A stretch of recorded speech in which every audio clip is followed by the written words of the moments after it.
Hello বন্ধুরা, আজকে কিন্তু একটা মজাদার রেসিপি নিয়ে চলে এসেছি, যেটা বাচ্চা থেকে বুড়ো সকলের জন্যই কিন্তু খুব হেলদি আর খুব সুস্বাদু। তো চলো, আজকের রেসিপিটা হচ্ছে কিন্তু দোসা পিৎজা, যেটা আমার ছেলের কিন্তু খুব ফেভারিট। মা তারার নাম নিয়ে তাহলে আজকে রান্নার ভিডিওটা শুরু করি। তো দেখো, যেগুলো লাগছে সেগুলো হচ্ছে ভেজিটেবলস আছে, এখানে কর্ন আছে, ক্যাপসিকাম আছে, টমেটো আছে, অনিয়ন আছে, আর একটু চিদার চিজ ছিল।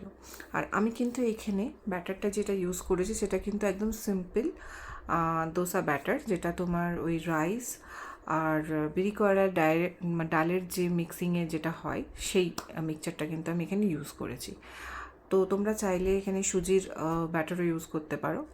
তো ফ্রাই প্যানে কিন্তু আমি একটু বাটার দিয়ে দিয়েছি, আমি এটা বাটার দিয়ে করেছি, তোমরা চাইলে সাদা তেল বা ঘি দিয়েও করতে পারো।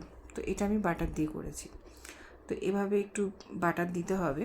বাটারটা দিয়ে যখন মেল্ট হয়ে আসবে, তখন আমি যে ব্যাটারটা ইউজ করেছি, তোমার চাল আর ডালের যে ব্যাটারটা, সেই ব্যাটারটা কিন্তু আমি এখানে মোটামুটি 3 থেকে 4 হাতার মতন, দেখে নাও ছোটো হাতা এরকম দিয়ে দেবো, যাতে জিনিসটা একটু মোটা হয়। পাতলা করলে কিন্তু জিনিসটা অতটা ভালো হবে না। তো ঠিক আছে, এভাবে আমি কিন্তু মোটামুটি 4 হাতার মতন ব্যাটারটা দিয়ে দিলাম। তো ব্যাটারটা দিয়ে দেওয়ার পরে এখানে আমি যতগুলো সবজি, এখানে তোমরা চাইলে তোমাদের মনের মতো সবজি ইউজ করতে পারো। এখানে তোমরা বিট ইউজ করতে পারো, গাজর ইউজ করতে পারো, মাশরুম ইউজ করতে পারো। তো আমার যা ছিল আমি সেটাই দিলাম।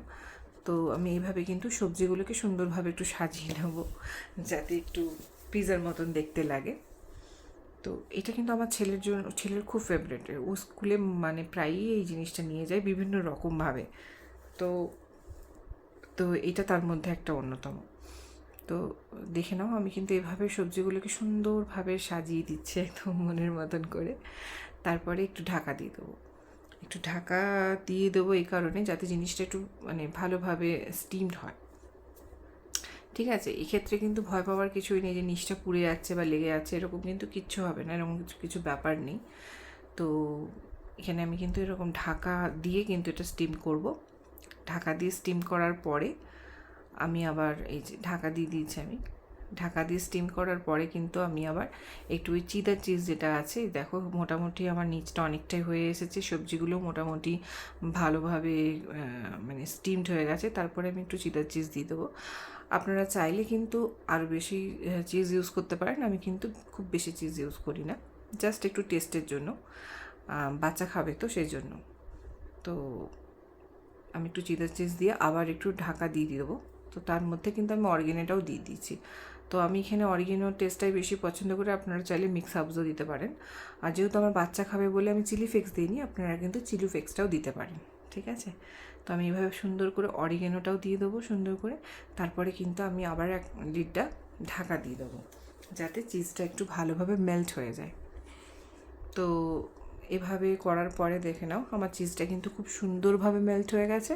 তারপরে এটাকে আমি ফ্লিপ করে দেবো। ফ্লিপ করে জাস্ট একটু ওই দিকটা যাতে হয়ে যায়।